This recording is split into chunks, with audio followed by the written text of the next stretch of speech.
ఏపీలో సంచలనం సృష్టించిన డాక్టర్ సూర్యకుమారి అదృశ్యంపై నెలకొన్న ఉత్కంఠ చివరకు విషాదాంతంగా ముగిసింది. డ్రైవర్స్ కాలువలో ఆమె విగత జీవిగా కనిపించింది. సూర్యకుమారి మృతిపై పలు అనుమానాలు వ్యక్తమవుతున్నాయి. ఈ నేపథ్యంలో ఆమెది ఆత్మహత్య లేక హత్య? అసలు అదృశ్యమైన రోజు గత నెల 31వ తేదీన ఏం జరిగింది?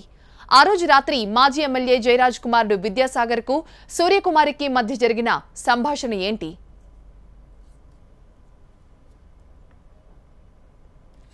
స్థానికుల సమాచారంతో రైవస్ కాలువలో ఎన్డీఆర్ఎఫ్ బృందం గాలించి సూర్యకుమారి మృతదేహాన్ని బయటకు తీశారు.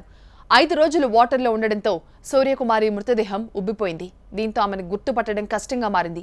ఈ విషయం తల్లిదండ్రులకు చెప్పడంతో ఆమె ఒంటిపై ఉన్న ఆభరణాలు, డ్రెస్ ని చూసి తమ కూతురే నిర్ధారించి అక్కడే విలపిస్తూ కుప్పకూలిపోయారు. సూర్యకుమారి ఒంటిపై గాయాలు ఉండడంతో పోలీసులు అనుమానాలు వ్యక్తం చేస్తున్నారు. ఈ కేసుకు సంబంధించి విద్యాసాగర్ను రెండోసారి అదుపులోకి తీసుకుని విచారిస్తున్నారు. ఇంటరాగేషన్లో విద్యాసాగర్ నుంచి మరిన్ని నిజాలు కక్కిస్తున్నారు పోలీసులు. మాజీ ఎమ్మెల్యే జయరాజ్ కొడుకు విద్యాసాగర్ను ఆమె ప్రేమించినట్టు తెలుస్తోంది. విద్యాసాగర్కు పెళ్లై 2 పిల్లలు కూడా ఉన్నారు. ఈ క్రమంలోనే 31వ తేదీ అర్ధరాత్రి ఆమె ఇంటి నుంచి నేరుగా విద్యాసాగర్ ఇంటికి వెళ్లినట్టు తెలుస్తోంది.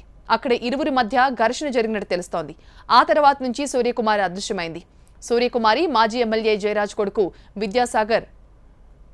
సూర్యకుమారిని విద్యాసాగరే చంపి కాలువలో పడేశారని ఆమె కుటుంబ సభ్యులు ఆరోపిస్తున్నారు.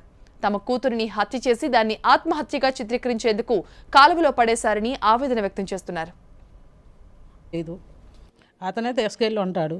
తీసుకెళ్ళకపోతే ఫోన్ ఎందుకు తెచ్చిచ్చాడు మాకు? అతనే ఎక్కడో పెట్టి ఉండాలని నాకు అనుమానం. అతను ఇంకొక మాట ఏం చెప్పాడంటే, మా ఇంటి దగ్గర నుంచి తను స్పీడ్గా వెళ్ళిపోతుంటే నేను ఆటోలో ఫాలో అయ్యాను అన్నాడు. ఆటోలో ఫాలో అయినోడు మళ్ళీ వెనక్కి వచ్చి కారు వేసుకొని ఎందుకు వచ్చాడు? అతను కారు ఉంది కదా, ఆటో ఎందుకు వేసుకొని వెళ్ళాడు? అదే ఆటోలో పాపను తీసుకెళ్ళి ఏమైనా చేశాడా ఏంటని నాకు అయితే అనుమానంగా ఉంది. చాలా బాధాకరం. ఏ తండ్రికి బిడ్డకి ఎలా జరగకూడదు.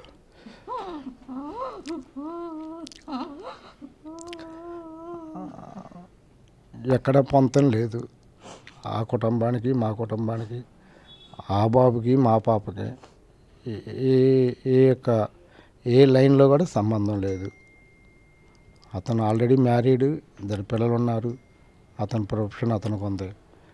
మా పాప స్టూడెంట్, రీసెంట్గా గవర్నమెంట్ జాబ్ వచ్చింది. భవిష్యత్తు ఉంది. మా పాప ధైర్యం ఉంది, జ్ఞానం ఉంది, పాప ఉంది. కానీ ఇటువంటి మనిషిని మరి ఏ రకంగానే అతనికి ఉన్న ఆ యొక్క దీంతో మోసపుచ్చాడు, వాళ్ళలో పడేసుకున్నాడు.